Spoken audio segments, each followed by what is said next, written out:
So, ngayon pala tol no, bandang alas 11 na sa umaga. So, ngayon lang ako napag video kasi kanina tol napakarami talaga sa kalaban kanina. Tapos tumakbo ako, nagtatago ako sa kadamuhan para hindi ako makikita nila. Buti na kanina tol na na nakita ko sila na daming talagang ano, mga kalaban kanina. Kahit wala pa tayong kasama dito tol, magpusigid pa rin tayo na mag-perimeter tayo sa paligid kasi hindi natin alam, isa lang yung magpakita tapos meron palang kasama sa mga katabi-tabi lang nagtago sa mga puno. Pero nalaman ko tol na nandito daw pala sila alpha sa mga paligid lang daw, kasi nakita ko sa sa mga location nila, dito na location na yung nakita ko. Sinubukan ko mag-reply sa mga kasamahan ko tol, pero wala talaga akong load. Kailangan talagang load tol para matawagan ko sila. So yung mga pagkain ko pala tol no, sobrang basa-basa talaga sa ulan kahapon. Medyo na yung mga bigas natin dito, tinapon ko na lang kasi biglang romanso yung yung pagkain natin. Nabaho na tol ba. Buti na nga yung yung jacket ko, binulad ko kanina tapos ayun, umuga na ngayon no.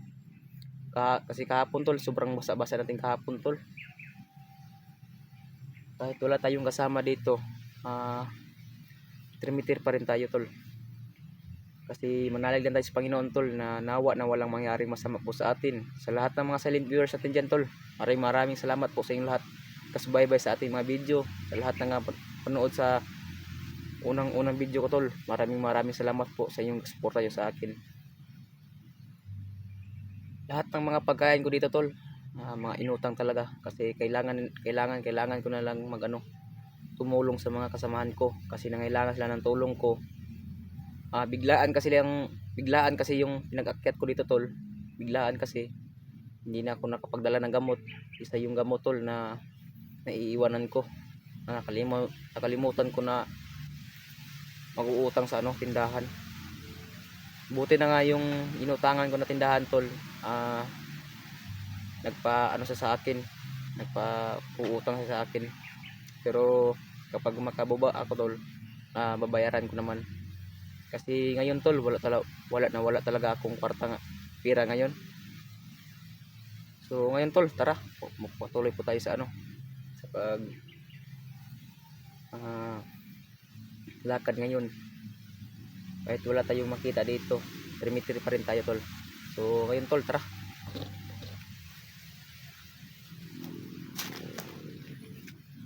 Pero mayroon tayong narinig kanina tol na mga busis doon banda, pero tignan natin kung nandyan pa rin sila para maano natin siya Jan at si Julius para makita natin. Pero nag-chat kami ni Mikoy kanina tol na paakyat daw sila. Dito na lang ako maghintay, pero binigyan ko sila ng location ko tol kung saan ako ngayon para madali nila mahanap yung location ko.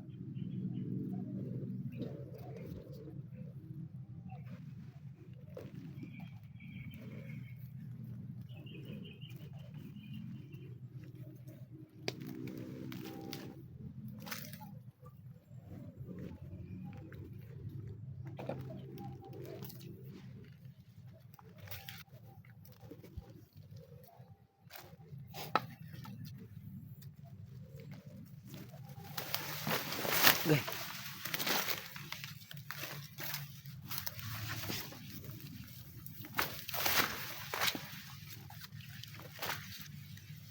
Daming mga tol inaapakan, daming lumaan dito, pero hindi lang tayo tol magpimpensa kasi nandito lang sila.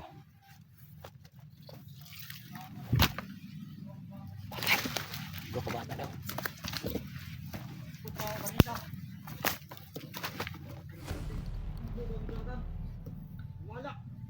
nakita daw yung dyan tol, yung mga bata.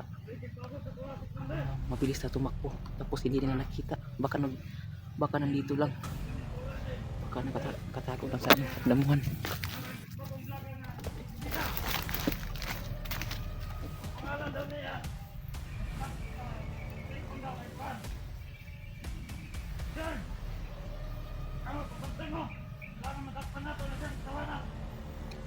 Patay. Nakita nila sa video ko tol na nandito ako sa area nila. Narinig ko yung ano, yung pangalan ko na si George to. Nandito na sa area nila. Patay. Paano na to? Nakita nila yung mga video natin tol, na nakapasok tayo sa area nila. Baka nandito lang yung bata tol, si Jan. Kailangan natin hanapin si Jan dun tol.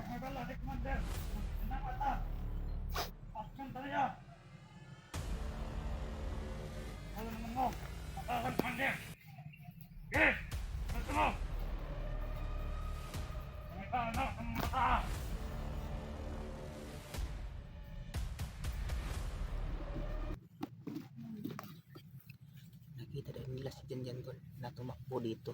Tapos hinahanap nila ngayon, baka nagtatago lang sa ano tol, sa mga damuhan, para hindi nila makita si Jan. Pero pipilitin natin hanapin si Jan tol kahit hindi natin nakikita. Meron naman tayong baril dito sa ano, sa hawak natin. Sundan na natin yung mga ano tol, yung mga kung saan tumakbo si Jan, yung bata. Napakamasukar talaga sa area na to tol.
Ayun siya.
Iba yung kutob ko tol. Palagay ko yung agimat ko tol minit.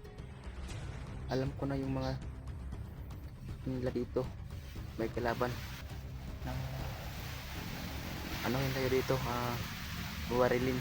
Alam ko na yung kutob ko tol na iba-iba talaga kasi uminit yung ano tol, yung agimat ko talaga nandito sa ano dibdib ko. Pinasok ko sa ano damit ko para hindi malaglag. So ayun, tara.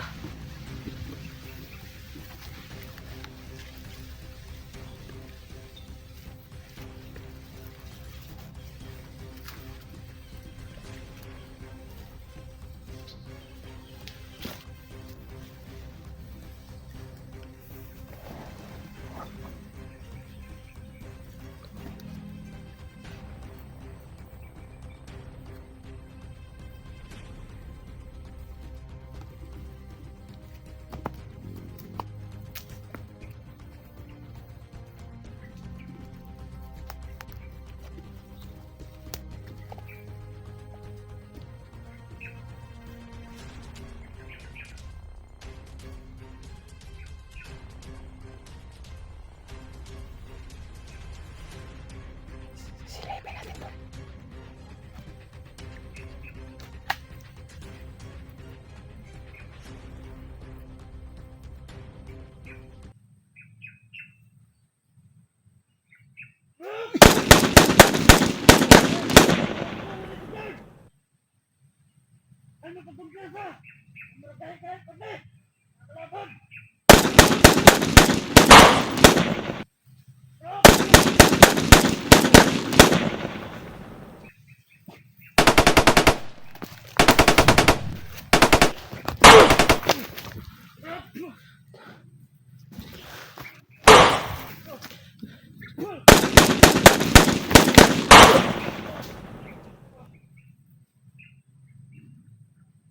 Nasa dyan.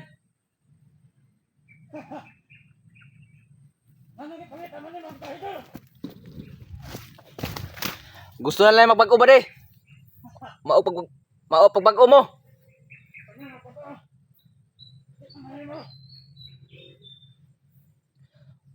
Wala kayong mapapala dito sa kabundukan. Uy.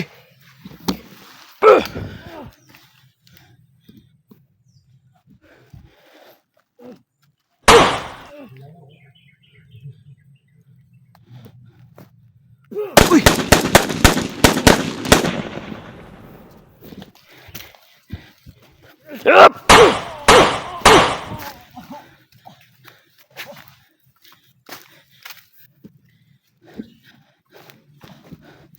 Buhay pa rin ka?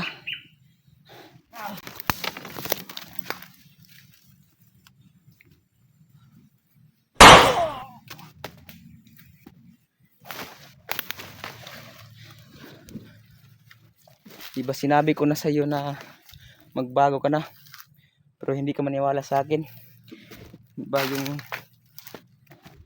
mapapala mo, patay ka talaga.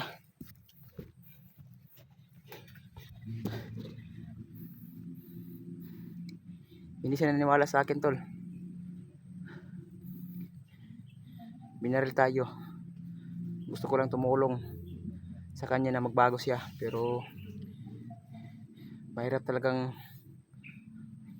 niisip niya, lalo na sa pag ano, sa mga iniisip niya sa buhay niya. Pero hindi ko naman kasalanan yun tol, kasi siya yung sumukol naman yan sa akin. Pero hindi ko naman pipilitin na hindi ako sumukol. Uy, patay.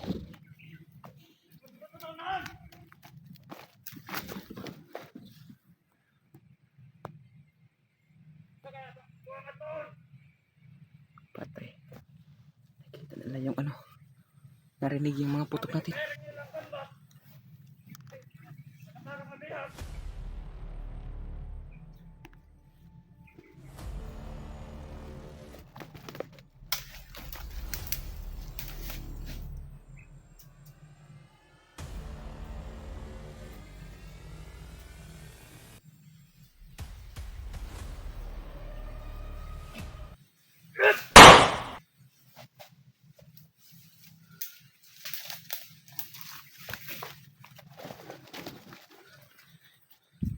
Patay kayo. Kala nyo, madali nyo ako huhulihin. Panaginip nyo, madali lang ako huhulihin nyo. Pero sa gawa, wala kayong mapapala. Kasi lahat ng mga daanan ko, mahirap talaga kapag bandido. Buti na nga na meron tumulong sa atin sa unang-una pa na magbago tayo.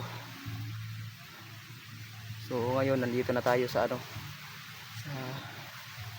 napaka maganda na buhay.